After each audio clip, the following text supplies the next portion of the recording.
What's that sound? It's For Amusement Only, the EM and Bingo Pinball Podcast. Welcome back to For Amusement Only. This is Nick Baldridge. Next, in our overview of the Bally Bingos, in chronological order, we have Apollo Ball. Apollo Ball was a 6-card bingo, but unfortunately, there are no pictures or information about this game on either IPDB or bingo.cdyn.com. Not sure if it ever went into production or if it was just a test game and they decided not to make it. There's no information about it whatsoever other than the name and that it was a 6-card. It was also produced in 1969, but that's it.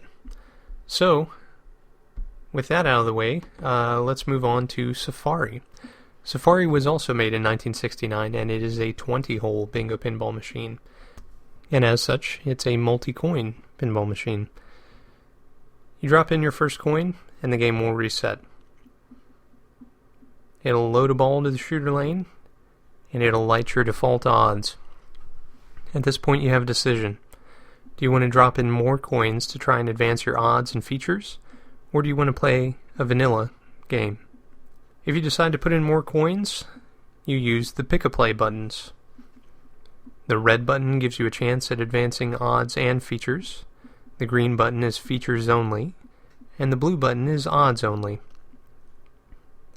And speaking of odds, they go from 4 for 3 in a section, 16 for 4 in a section, and 75 for all 5 in one section, all the way up to 192 for 3 in a section, 480 for 4 in a section, and 600 for 5 in a section. Now I'm saying section instead of in a line, and the reason is, when Bally moved over to the Mystic Lines games, they did away with inline scoring. Instead, they replaced it with section scoring. Now the advantage of section scoring on a Magic Screen game is that you could get 3, 4, or 5 in the section without the balls being adjacent, and still win. Well, the section scoring on a Mystic Line game works exactly the same way, except that there is one number that's marked with a star. This number is called the star zone, and it counts for absolutely nothing unless it's the 5th ball that you make in that particular section. Now, Bally tried to help the player mitigate this problem by allowing you to move all the numbers on the backglass. This is the Mystic Lines feature, and it will light first your A column, and when you press the A button on the footrail, it will move the center column up or down. Next it lights B, and that will allow you to move that center column, but it will also allow you to swap the leftmost 2 columns. And then it lights C, and you can do both A and B, and also C, which allows you to swap the rightmost 2 columns.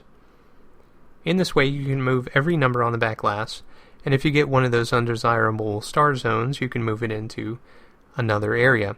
But the problem with this is that you can move it into a color that you don't want to play for.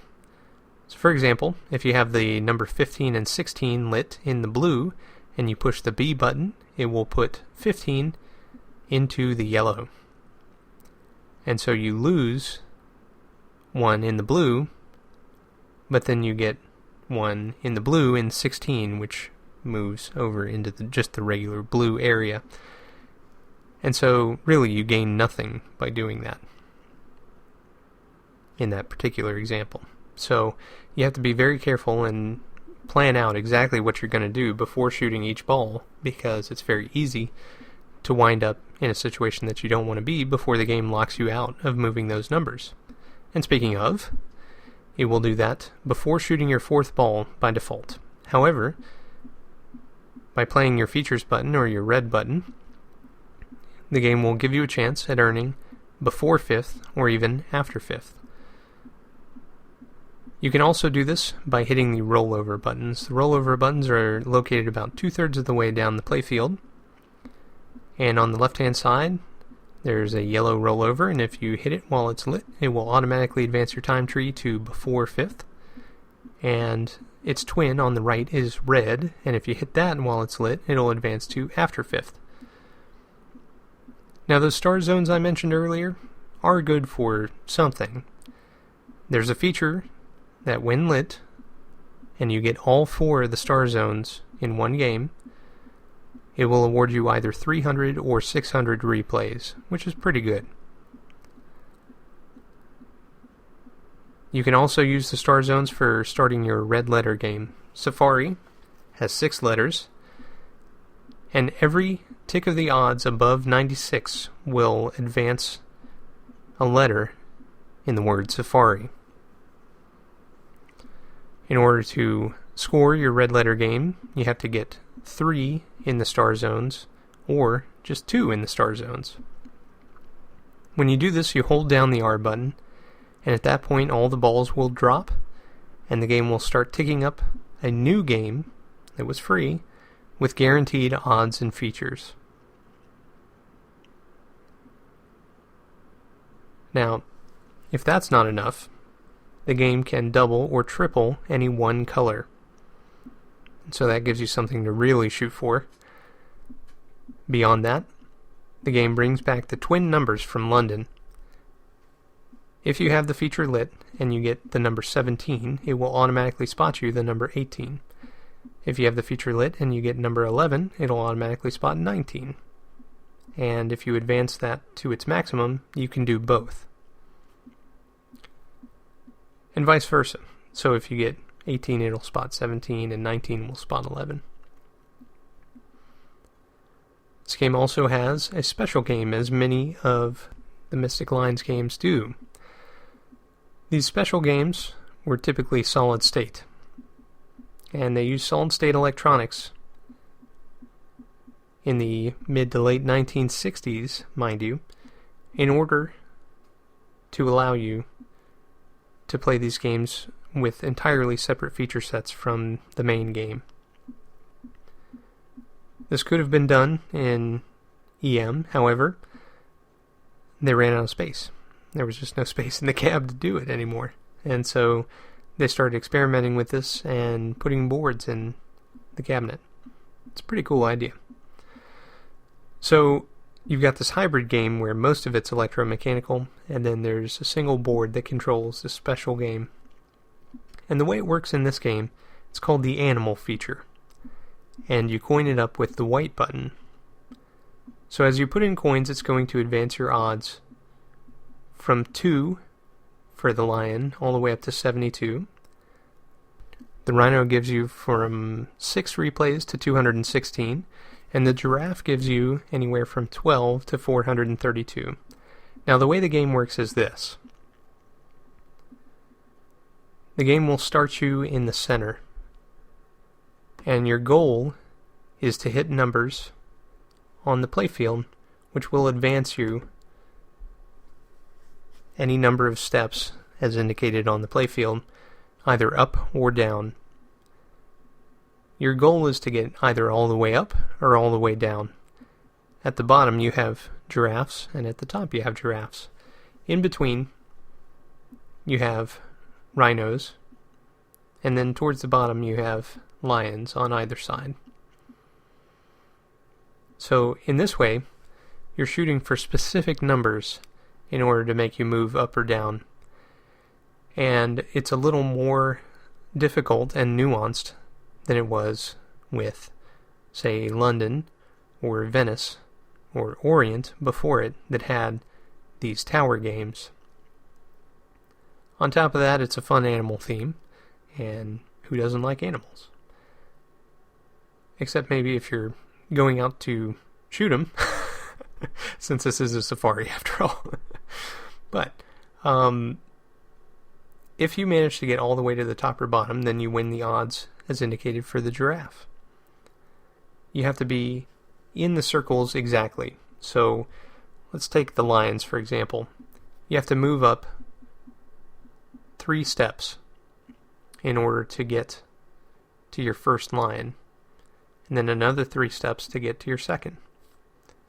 Another 3 steps gets you to your rhino, and then 2 more steps gets you to a giraffe. If you're going down, it takes you 6 steps to get to the lion. The 7th step gets you to another lion. Your 10th step gets you to a rhino, and then your 12th step gets you to a giraffe. So again, you have to pay careful attention, and the game will actually automatically collect your winner after you shoot your 5th ball and land. If you don't get it, you don't get it, and your bet is wasted. And I've talked with people who have owned and worked on these games, and they said the big weakness of that animal feature is that you pretty much don't score in the Mystic Lines game if you're shooting for the animal feature, because it tasks you with shooting numbers which are not helpful in the Mystic Lines. So in that way, you kind of have to pick what you're going to coin up. I've also heard that animal feature is incredibly fun. They say it's one of the best tower games. But I've heard there's a critical weakness. If you bump the table just right, it will start moving up, and it won't stop. With each bump, it'll continue to move up, eventually maxing out at the giraffe. Apparently, one of the switches from the factory is too sensitive, and just the merest hint that it might be closing causes that animal feature to move up.